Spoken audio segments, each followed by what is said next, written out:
તળાજાના પિથલપુર ગામે આમ આદમી પાર્ટી દ્વારા વિશાળ સંખ્યામાં સભા યોજાઈ। ગોપાલ ઇટાલિયા, રાજુ સોલંકી સહિતના નેતાઓ અગ્રણીઓ ઉપસ્થિત રહ્યા। તાલુકા જિલ્લા પંચાયતના ઉમેદવારોની હાજરીમાં વિજય સભા યોજાઈ। પિથલપુર સહિત આસપાસના વિસ્તારોમાંથી મતદારો ઉપસ્થિત રહ્યા। રિપોર્ટ કમલેશ ડાપા। સૌથી મોટી સમસ્યા એ છે કે રાજનીતિમાં કોઈ હારો માણસ મોટી તકલીફ। આપણે ગામડે ગામડે જઈએ તો જે તે ગામનો માણસ હોય એ હું આગેવાન કરે છે, પણ ગુજરાતના બધા ગામડામાં કે ભાજપ તમે ગરીબોને જે ઘઉં આપો છો એ ઘઉં કઈ દુકાનેથી કેટલા રૂપિયાના ખરીદ્યા છે, આવું મેં લેખિતમાં પૂછ્યું। બીજો પ્રશ્ન એ પૂછ્યો કે તમે જે ઘઉં ખરીદશો આવે તો કેવું કામ થાય, એનો તમે તે 1.5 વર્ષ ખતરો કરી લો। 27 માં પાછી ચૂંટણી છે, અમને મત દેવો, ભાજપ વાળાને તડાક સુધરવો છે, 2.5 વર્ષ એને સુધરવું ઉભું રહી જાય એવી હાલત હતી અમારી। પેલા કુમુદવાડીમાં હીરા કહેવા બેઠો, પછી ત્યાંથી પ્રમોશન આવ્યું, માધવરત્નમાં નિર્મળ સરકારે જવાબ આપ્યો કે કોઈ ઝૂંપડામાં રહેતું નથી, હવના બંગલા બંધાઈ ગયા, મોદીજીના રાજમાં હવ લીલા લહેર કરે। હવે તમે જો લીલા લહેર કરતા હોય તો દઈ દેજો મત ભાજપને, અને બંગલા ન બન્યા હોય તો દઈ દેજો હાવણાને મત, એવી વિનંતી કરાય જાય અને દીકરીને ભણાઈ લઈ જા 50,000 નહીં બોલે। કોક માણસને દુકાન બનાવવામાં, મકાન બનાવવામાં કઈક પૈસાની જરૂર હશે, ભાજપ વાળો નહીં આવે। એટલા પ્રશ્નો થોડા હોત। ગુજરાતના અનેક ગામડામાં પીવાનું પાણી નથી આવતું। ગમીને રાજકારણ ખરાબ જ છે તો તમે શું સોંટ્યા છો 30 વર્ષ? મિત્રો, તમે માનસિકતા સમજો। અમે આ બધા કોવડા મૂકી દેવા પડ્યા અને કઈ બીજા જિલ્લામાં, બીજા વિસ્તારોની ખોલીઓમાં રહેવા મજબૂર બન્યા છે આપણે બધા। કોના બાપે? પરિવારમાં જન્મેલો માણસ નેતા બની શકે, ધારાસભ્ય બની શકે, જિલ્લા સભ્ય બની શકે, સાંસદ બની શકે, ઈ તે દિવસે દુનિયા તમારી મુઠ્ઠીમાં આવી જાય, દુનિયા તમારી તાકાતથી કંટ્રોલ થઈ જાય। દોસ્તો, આપણે બધા એવા આવા જ રહેવાના છે, પણ આ ગામડું જીવતું રાખવું, ગામડું ધબકતું રાખવું, એ જવાબદારી કોની છે?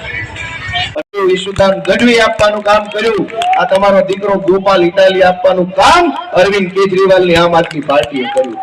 તમે મને એમ કે સામાન્ય પરિવારમાં, ગરીબ પરિવારમાં રહેતા લોકોના બાળકોને રાજનીતિમાં આગળ લઈ આવવાનું કામ અરવિંદ કેજરીવાલની। કોક માણાના દીકરા દીકરીને ભણવામાં હોશિયાર હોય, ફી ભરવાના પૈસા ન હોય તો ભાજપ વાળો ક્યારેય નહીં આવે કે લે ભાઈ તારી દીકરી ભણવામાં હોશિયાર, પહેલી વાર ચૂંટણીમાં ઉભા છે ભાઈ, એવું છે ને? આ તમારા છોકરા છે, આપણા છોકરા છે, આ આપણી જેવા છે, આપણા માંથી આવે છે, આ રૂપિયા વાળા નથી, માથા ભારે નથી, બાકડા ખાઈ ખાઈ હવે તો કામ કરશે। મારા બેટા ઓડકાર ખાતા આખા આખા પુલ ઉપાડી જાય, આખે આખે નાળા, આખે આખા રોડ ઉપાડી જાય, પણ ઓડકાર 500 જણા રસ્તા રોકો આંદોલન કરીને એવું કેવું નથી પડ્યું કે દારૂ ઘટે છે, પોગાડો પોગાડો। હવે કોરોના આવે તો ઓક્સિજનના બાટલા ઘટે હજુ, અને અમે આવવાની તૈયારી કરી કે ભાજપ વાળા, કોંગ્રેસ વાળા કહે છે કે આમાં ન આવે, એટલે નેતાની પોતાની કાયમની કમાણી ચાલુ થઈ ગઈ। ગોપાલભાઈ ને તમે એટલે મત આપ્યો તો ગોપાલ તું અમારો છો, અમારા માંથી આવે છો, અમારા ગામનો છો, અમારી નાતનો છો, તું કઈક અમારો હારું વિચારીશ, જા સરકારમાં એક નિહાળ બનાવડાય। ગોપાલ ગયો સરકારમાં, ઘરની ખોલીને આવ્યો। લેખિતમાં મંત્રીએ સહી સાથે, આ કેમેરામાં કહું છું, કોઈ હોય તો કહી દે ભાજપ વાળો કે આ વાત ખોટી છે, તો હામો બેસી જાવ ખુરશી પર।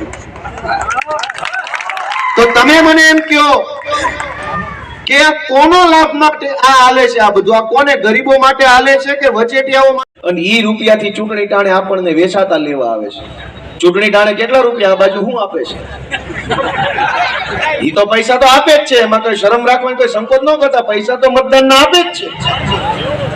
500 ગામની બહાર ઝૂંપડું બનાવવું પડે, અને એનો લાભ દર ચૂંટણીમાં ભાજપ વાળા લઈ જાય કરે છે, પણ ગુજરાતના બધા ગામડામાં ભગવાન અને મુદ્દો છે, અહીંયા આ મુદ્દો છે, અહીંયા આ મુદ્દો છે,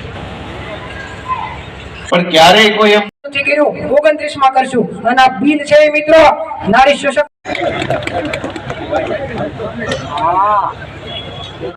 અને ભાજપના દલાલો થઈ અને ભાજપના ઈશારે સામાન્ય લોકોને એકવાર જોરદાર તાળીઓ થઈ જાય। મારા નેતા માનનીય શ્રી રાજુભાઈ સોલંકી ઉપસ્થિત છે। મોટી તકલીફ.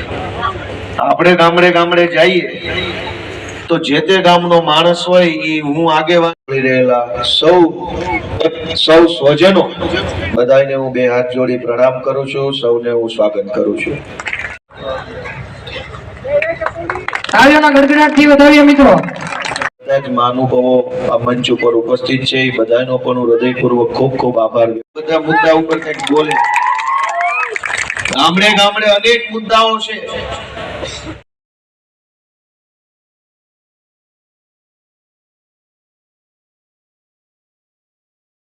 સૌથી મોટી સમસ્યા એ છે કે રાજનીતિમાં કોઈ હારો માણસ લોકસભાની અંદર રાજ્યસભાની અંદર એમની સીટો ઓછી પડે છે, બંધારણ બદલાતું નથી, આપણે ગુલામ બનાવી શકાતા નથી.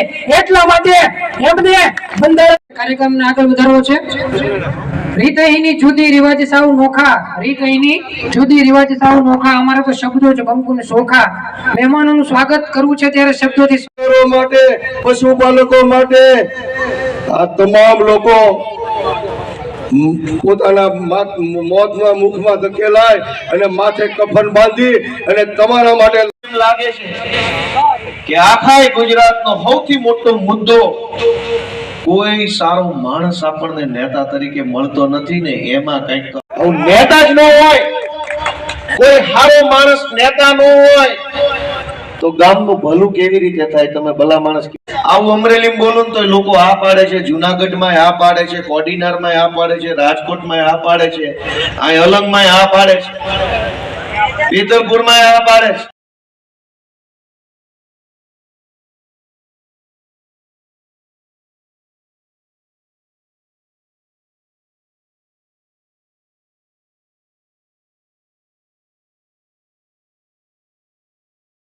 પાર્ટી ભયભીત થઈ ગઈ છે. એના નેતાઓ ડરવા માંડ્યા છે, ધ્રુજવા માંડ્યા છે. કારણ કે જે રીતે ગુજરાતની અંદર આમ આદમી પાર્ટીને ગુજરાતની જનતા સ્વીકાર ના કરે, જોતા જાગા ગોપાલભાઈની સરકાર છે. આમાં જ આવવા જોઈએ એક ભલે જીવે ઉતા વિડીયો જોશે અમારી સરકાર. ભાજપના નેતા કોણ છે એ મને ખબર નથી, મને નામ પણ નથી આવડતું અને હું જોઉં તો ઓળખું નહીં કોઈને, છતાંય હું હવામાં એક ગોળો મારું છું. તો સૌથી મોટો પ્રશ્ન શું થયો?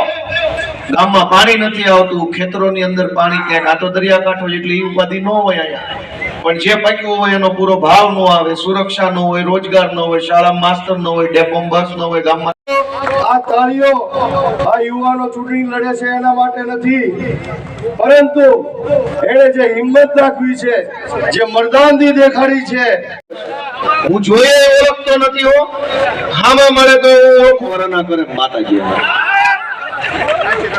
30 વર્ષથી ઉપાડો લીધો છે કે વિકાસ થયો, વિકાસ થયો, વિકાસ થયો, વિકાસ થયો, પણ કોનો?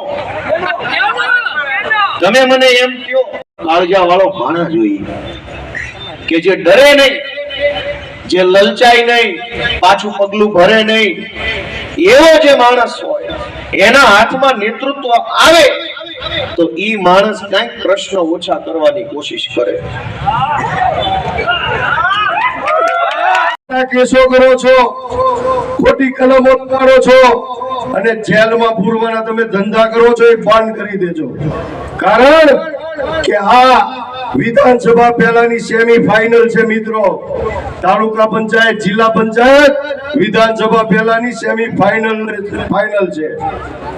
ગુજરાતની જનતાનો આત્મા જાગી ગયો છે. ગુજરાતની જનતાએ મન બનાવી લીધું છે કે બસ હવે તો આખા ગુજરાતમાં હાવડો ફેરવી દેવો છે મિત્રો. ત્યારે મિત્રો આવનારા દિવસોમાં 2017 બેયના ખતરા થઈ જાય. એટલે હું આ વિશ્વાસ સાથે મારી વાત પૂરી કરું છું. આટલા બધા જણાએ આટલી ધીરજ ગંભીરતાથી મારી વાત સાંભળી, મારા માટે બહુ ગર્વની બાબત છે કે અમને તમે સાંભળ્યા. અત્યારે કોઈ કોઈનું સાંભળે નહીં એવો જમાનો છે, અને એમાંય તમે મારી વાત સાંભળી એટલે હું તમારા બધાનો ખૂબ ખૂબ આભાર વ્યક્ત કરું છું. ભારત માતા કી જય! જવાન જય જવાન! ખૂબ ખૂબ આભાર.